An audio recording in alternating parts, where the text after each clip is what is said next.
Hello everyone मु चिन्नु स्वागत कर मो यूट्यूब चैनल को। आज आपण मानी नहीं आसी गोटे भी कटिंग। तो चलतु स्टार्ट करवा। तो देखिए क्लाइंट को लेंथ बहुत सारा लेंथ रही तो लेंथ रे आम आज भी कटिंग करवा कि से लेंथ रू काटिया जमा भी चाहून। तो गाइडलाइन मुझा हेयर कहीकि कट करती कि बहुत ही कम हेयर कट करी केवल गाइडलाइन पाई। तो से राजी होते गाइडलाइन कटिंग करने। तो फास्ट मुझे हेयर को भल भाव में वाश करी। तो देखिए बहुत सारा पानी पानी हेयर अच्छी।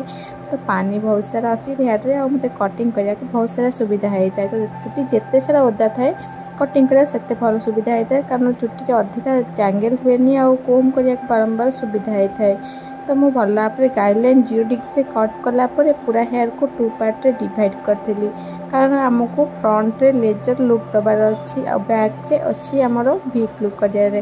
तो मो क्लाइंट चाहूले कि पूरा डीपली बहुत ही कम लाइटली सॉरी डीपली कहली भूल रे बहुत ही लाइटली भी कटिंग जोटा कि बैक रे केवल रहा फ्रंट को लुक भी हेनी। तो से मु फ्रंट रे लेजर लुक कम कर देती आउ लेंथ अनुसार कट कर स्टार्ट करती। तो देखिपे बहुत ही लॉन्ग लेंथ मुझे रखी आउ 45 डिग्री रे फिंगर को डाउन करी कट करची। तो प्रत्येक हेयर को सेम टेक्निक कट करी। आपण मैंने हेयर केमिति कटिंग करते भी कटिंग मत कमेंट कर निश्चय कहे। तो जन जन तो भावती भी कटिंग करिया बहुत ही इजी कोई भी कर लेगा उसे। तो ऐसा कोई बात नहीं, ऐसी बात बिल्कुल भी नहीं है। कहीं भी एमती करदे भी कटिंग सेमती नहीं। जन जन कौन कहते पचर पूरा हेयर को कम कर देते और बारंबार काटिया लगती भी कटिंग हो।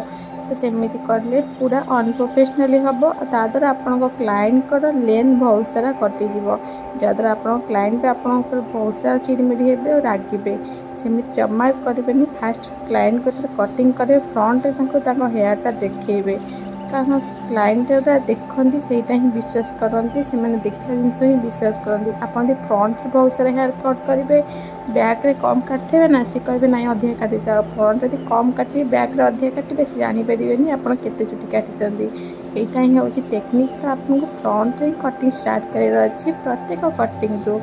तो आपण मैंने केमिति से टेक्निकटा क्रिएट करेंगे तो आपण मैंने वीडियो देखिपे मुझे कट कर फास्ट रू मु पूरा हेयर को 45 डिग्री रे डाउन करी फ्रंट को 90 डिग्री रे कम करी फ्रंट को 45 डिग्री रे फिंगर को डाउन करी बहुत ही कम क्वांटिटी रे हेयर कट करी जमती कि क्लाइंट भाभी से हेयर कटो बैक रे कि रिचेक कले बाकी जी हेयर कटो जना ही पड़ोनी सी एत सारा हेयर कट है कारण सैड्रे से हेयर कटो लेंथ तो कटोनी कि क्लाइंट भावे कि नहीं बहुत कटिगला। तो देखिए बैक को कम कलापर हेयर केतिकी रोचे बहुत ही कम कटी जोटा कि क्लाइंट पूरा खुशी अच्छा। तो आमर फ्रंट रे सेपट साइड भी सेम टेक्निक कट करवा। तो अनप्रोफेशनली जब आम कट करवा केवल बैक को कम करदे बारंबार कट कर लगे तो सेमती आम ना डिग्री जानीपर ना कौन कटिंग थीम जानीपर। जदि आम पढ़ला बेले पाठ को पढ़ता आम डिग्री तो निश्चय जानते समस्त जेमेट्री पढ़ी था समस्त को डिग्री जना 90 degree 40 degree 45 degree 30 degree 180 degree समस्त को जना 60 डिग्री। तो से डिग्री कौन कम जदि आप पाठ पढ़ते तो पाठ को कम लगातु फास्ट कंपास नहीं कि डिग्री देखते डिग्री अनुसार आप कट कर निश्चय जानीपर। तो मो कंपासटा कौ पट को रखुची एमती कट कर जाना बहुत ही जरूरी। तो आपण मैंने प्रैक्टिस द्वारा ही जानीपर बैक रे ठिया कि फ्रंट को कट करवा केवल प्रैक्टिस द्वारा ही होता है। जदि आप प्रैक्टिस करना आप जमा भी फ्रंट रे एमती साइड रे ठिया कि फ्रंट रे कट करें कारण एमती बैक रे ठिया कि साइड रे फ्रंट को कट करवा गोटे हाथ में नहीं कि बहुत ही इजी कम नुहे जमा भी इजी नुहे। जो मैंने भावती इजी कम जमा भी इजी नुहे जदि आप ट्राए कर चलते तो ट्राए कर देखिपारे जमा भी इजी नुहे एमती ठिया कि कट करवा। जदि जगह कंजेस्टेड थी कि क्लाइंट भीड़ थे तो आउ बेसी आमको तकलीफ होता है कटिंग कला बेले। जदि आप कटिंग कराते आपको स्पेस तो निहाती दरकार मत तो स्पेस परफेक्ट थिला किंतु फ्रंट रे ठिया कट करवा बेसी इजिली होता है और बैक रे ठिया कट करवा टिके डिफिकल्ट होता है। जदि आपको प्रैक्टिस अच्छी मो परिका तो आपको जमा भी कष्ट हेनी। तो देखिपे आम बैक रे केते लाइटली भी कटिंग आसी। तो ये भल भाव पूरा हेयर को मुझे ड्राए पूरा ड्राई कला पर आपण मैंने देखिए पूरा हेयर केते बढ़िया भाव में आमर लुक आसी। तो ड्राई कला पर आम करवा पूरा हेयर को ब्लो ड्राई वीडियो मु अपलोड करनी। वीडियो अधिक लंग हो बोली मु ब्लो ड्राई वीडियो अपलोड करनी। तो भल भाव में ब्लो ड्राई कला आम हेयर को पूरा बैक को 0 डिग्री रे कम करवा। तो 0 डिग्री देखते बढ़िया से पूरा हेयर को कम कर नौची कारण आमको पूरा 0 डिग्री दरकार। तो 0 डिग्री हेल्ले ही हमें कटिंग करने को सुविधा हम। देखिए आम हेयर केते कमली कटी। तो आम एवं लुक दबा। तो बी लुक आम केमती दबा आपण मैंने देखते। तो आपण मैंने देखते मु हल्का हल्का फास्ट बहुत कम काटी कारण क्लाइंट ऑलरेडी सांगे सांग मान तो नहीं ही आसन से भावे बहुत सारा हेयर काटिदेले। तो सेमती जमा करेंगे एकाथर कि आप चाहिए आप कटिंगटा फिनिशिंग देदेवे सब कम कम करके काटे जमी आईब्रो आम थ्रेडिंग कला जीरो धीरे धीरे कम कम कट करके लाइनिंग को जाता बस सेमती ही करता। मेहंदी कला बेले भी ठीक से ही हुए बहुत ही पतला लेयर पर ठीक लेयर दिया हुए। तो प्रथम बहुत धीरे धीरे कम कम हेयर कट करवा हल्का हल्का कम करवा कट करवा जब एकाथर आम काटिदेबा तो क्लाइंट भी भाव अधिका कटिगला आउे जब कौन जगह असुविधा हो तो आम से जगह साइज भी करें कारण ऑलरेडी आम अधिक हेयर काटी से बहुत ही आराम से धीरे धीरे कम कम हेयर करी कट करवा जमीती कि कम हेयर कटिब आमको सुविधा हम बारंबार रीचेक करने को। तो रीचेक रहा ही फायदा।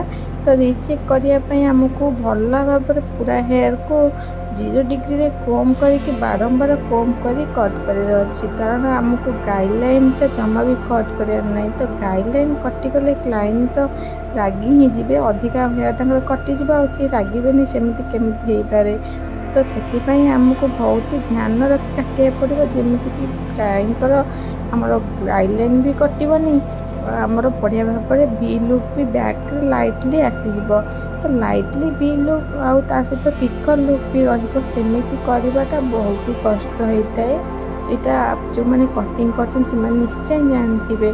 तो लाइटली कट आउ टिक देखा जामती कट करवा बहुत ही कष्ट। लाइटली भी कट आजिकल ट्रेंड कारण समस्ते कट कर लाइटली भी कट जोटा कि बांधिला पर बहुत सुंदर लुक आसे। किंतु जदि ताकू आम काटिया कथा भावुचे तो काटियापी बहुत ही कष्ट। नॉर्मली जोटा आम बी रोचे तो फ्रंट रे लेजर करके आम आराम से कट कर किंतु लाइट भी कटा काटिया बहुत कष्ट कारण आमको रीचेक रे ही बहुत सारा दिकदार करिया पड़े थे। आ से कटिंगटा कौन आराम से लेजर सहित काटी जाए। देखिपे मुझे कम कर बारंबार आहरी केते सारा हेयर बाहर जाऊँगी। तार कारण हूँ आमर कटिंग तो लाइट वेट कटिंग ही यहाँ बेसी होता है। तो जमीती कि 0 डिग्री कटिंग करने कष्ट सेमती आपन को लाइट भी कटिंग बहुत ही कष्ट पड़ पाए कटिंग कला बेले। तो टिके ध्यान देवे कटिंग कला एकाथरे काटिया केबे भी चेष्टा करेंगे। बहुत ही कम हेयर नहीं कि कट करने चेष्टा करेंगे। कम कम हेयर ने हल्का हल्का कम करेंगे आ कट करेंगे जदि आपन कटिंग फिनिशिंग भी हम आउ बहुत सुंदर भाव में कटिंग लुक भी आसो। तो आप देखिए कटिंग तो पाखापाखि सरीगला आउ किछटा हेयर रही भल भाव में कम कर कट कर नौची। तो आपण मानक हेयर कटिंग ट्यूटोरियल केमी लगिला मते कमेंट कर निश्चय कहिबे। जदि भल लगी तो लाइक करने आ कमेंट कर कहिबे कटिंग आपन कौन नुआ शिखिया को मिला। रोची नमस्कार देखा नेक्स्ट वीडियो आपण मन सहित नुआ नुआ वीडियो सहित प्लीज सब्सक्राइब माय चैनल।